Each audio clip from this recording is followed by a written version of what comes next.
Alright, Panther fans, so this video is going to be pretty damn bipolar. I have been working on this one for quite some time. In terms of up in my head, I don't have a lot of creative edits or anything like that. I didn't want to use film. I just wanted to use just some statistics at the back end of the video, and then the front end, just some things I've learned from watching the film. Now, when I say the video is going to be bipolar, even at the beginning of the video, I'm not quite sure if it's a pro or con video for Bobrovsky. I've got some good stuff, I've got some not so good stuff, but I think I have a workable solution, at least for the next 2 seasons. So, what do we got? The first thing is I watched a ton of film. I mean, like eyeballs coming out of my head film from Bobrovsky when he was lighting up with Columbus to when now he's not been playing great with Florida. And that's putting it nicely. Now I went into it, full disclosure, I went into it looking to find a massive difference. I wanted to be able to come out here and say there's this huge disparity between how he's moved then versus how he's moving now. I can't quite do that. Now, I did notice a few differences. I can't guarantee that he's moving slower, and I wanted to look at the highlights and say it's obviously he's moving slower. Maybe you could make a case where he's lost a quarter of a step, an eighth of a step. Whatever speed he's lost is negligible. However, the difference that I did see, one big difference that I definitely did see, was in his flexibility and how he's moving. During his time with Columbus, you saw a lot of times where he was just completely doing a split, and he was post to post with his skates and blocking shots that way. How many times do we see him post to post with skates and then blocking things with his glove? We had not seen that very much with Florida. Every once in a while, he's making those highlight saves. But the biggest difference I noticed in his movement is that the Bobrovsky in Columbus was able to keep those legs significantly spread and move side to side. Where now, if you notice, and this is where he's getting beat some of the times, what you'll notice now is if he's moving to the right, he's keeping that left leg sort of close to his body and pushing off and moving to the right, and vice versa. So he doesn't have his legs spread out as much as he used to. I don't know if that's by design. I don't know if he's realized he's not 26 anymore and he's not as flexible, so he's trying to change his game. But we have seen him when he's sliding across the ice, that 5-hole is open and teams know it, and they're getting pucks through that 5-hole, even when it's a moving 5-hole. Now, I did see a few times in Columbus where he was using that same movement technique, but the difference was he had his stick on the ground to block the 5-hole. Not seeing him do that now in Florida, so that's another thing that I noticed. The biggest thing that I saw was there's 2 things here. Okay, first of all, frequency of high quality chances. Look, he starts his career in Philadelphia, was meh, okay, then he goes to Columbus and they've got a really good defense.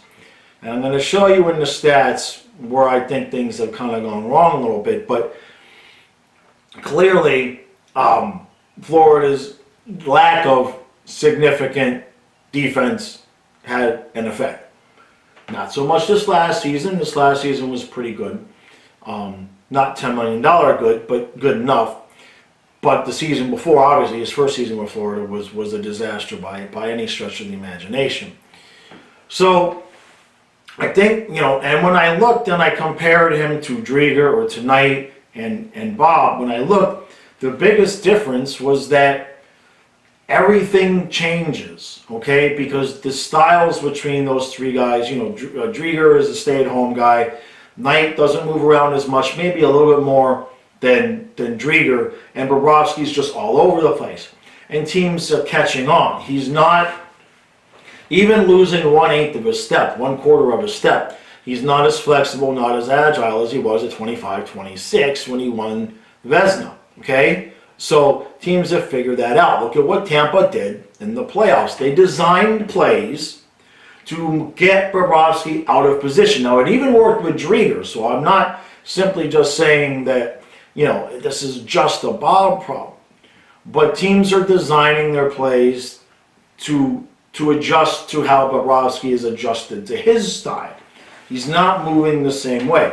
The difference is negligible, but it's enough when you take into consideration his game was movement. His game was quickness and being able to be out of position and recover at ridiculous speed and make these highlight saves. Just the tiniest little bit of drop-off is going to have an effect, and I think that's part of what we're seeing. And in addition to that, clearly Florida gives up more high-quality chances than Columbus did. So you take in, he lost a 1/4 of a step, and add in Florida's defense, which is nowhere near as good as Columbus was during his prime, and you got what we had. Now, I wanted to get into a little bit of the statistics because I found some interesting things. I found a couple of fun things. I found some interesting things, and I found something that might be a workable solution, at least for the next 2 seasons, until it might start becoming time to think about, giving Spencer Knight the job and some money. The first thing is, I kind of wanted to point out how goalie numbers get inflated in terms of their importance. In other words, the numbers, I'm going to give you 3 numbers here, and I'm not going to give you a 4th. And it's just incredible to me how tight things are when you think about things. So you got Bobrovsky, all right? We're going right to the numbers. You got Bobrovsky, his career save percentage is .916. Okay? You go to Andrei Vasilevsky, his career save percentage is .920. Better, but it's close, right? Now, I'm going to bring up James Reimer. Now, the reason why I bring up James Reimer is like the poster child for good backup, maybe could win you a few games as a starter type of goalie, right? Everybody likes him. You wouldn't mind having him as your backup, but at the same point, you don't want your season riding on him. So he's like the poster child for average NHL goalie in terms of what you think, right? Well, save percentage of .913. Only 3 percentage points off of Bobrovsky. And what I have over here written down is that Bobrovsky's save percentage of .916, if you take away his Vezina year, his save percentage goes down to .914, which means his save percentage, except for that one season, Bobrovsky and Reimer have almost the exact same save percentage. Now I know Bobrovsky's played a lot more games and he's faced higher chances. That's not my point here. I'm not saying Bobrovsky is Reimer. I'm using it to illustrate how numbers can be skewed to show we know Bobrovsky's way better than Reimer, right? At least in, overall in his career. But yet if you look at the numbers, they're not all that different. There's not a huge disparity. So these little percentage points mean a lot more than we're given credence for. Now, I wanted to get into the next thing, and this is going to be the good news. This is where I think, based on history, where we might have an opportunity for Bobrovsky to have a couple of good years before we have to make any decisions. So, let's come up here to the top of Bobrovsky's stats. Yes, the first couple of years in Philly, not exactly knocking it out of the park. I want to point to right here where he played 29 games, okay? He didn't do so good, but the season after the 29 games, All right, he played 38 games and had a 2.0 goals against that first year with Columbus. Okay, following season, he played 58 games. Still pretty damn good at 2.38. But now here's where the pattern starts to present. 58 games. This is the most he's played. Okay? This is the most he's played. And I'll bring your attention on, in fact, all the way back up to the top to further prove the point. He had 54 games here played in his first season, 2.59. He played 54 games. The next year, he was nowhere near as good. All right? So let's jump down here to where he played 38 games, had a 2.0. The following season, he played 58 games and had a 2.38. Still pretty damn good. But now, after that 58 game season, his numbers go way down, 2.68. Now it's not good. It's not bad, but you're not smelling $10 million goalie with that. Okay? Then in 15-16, he only plays 37 games, and his numbers go down again, 2.75, because he's coming off of a season where he played 51 games. But this year he only plays 37 games. He comes into the next season rested and ready, and boom, that's the Vezina year. 2.06, coming off of his season where he only played 37 games. He's rested. His game is speed. His game is agility. If you wear somebody like that out, their numbers are going to go down. And here we go.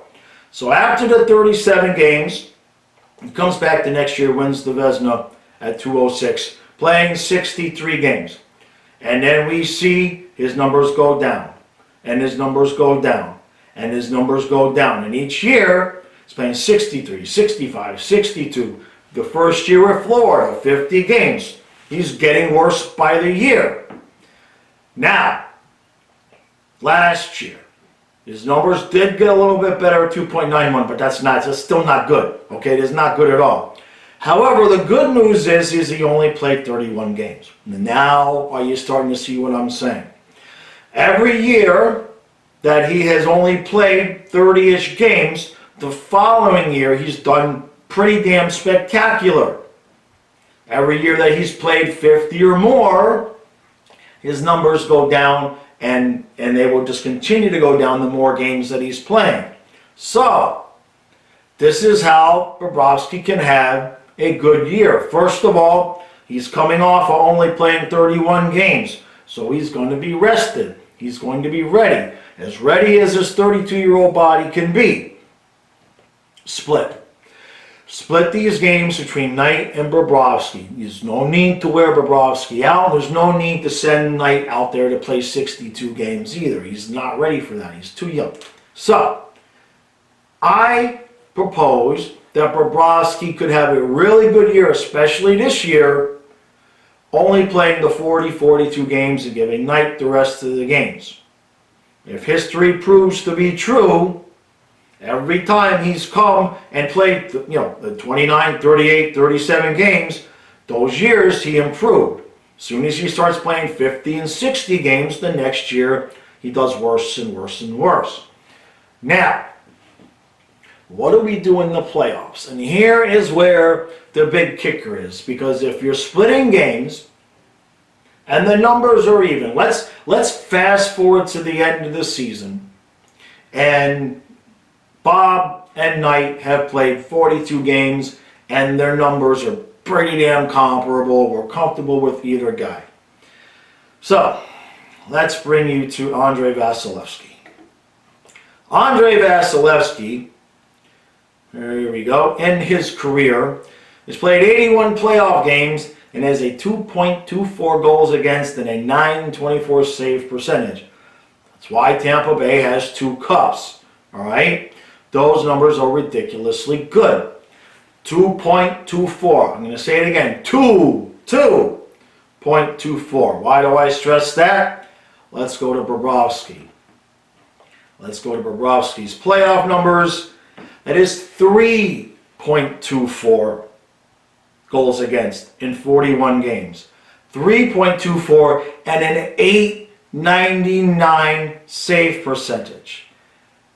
Bobrovsky at this point in his career is a 42 game 1A, 1B, but not your playoff goalie. And we talked about this, Stu and I talked about this with Billy Lindsay in the last interview. If you want to win the cup, you got to pick one goaltender and ride him. And that one goaltender, if things are even remotely close to even, is Spencer Knight.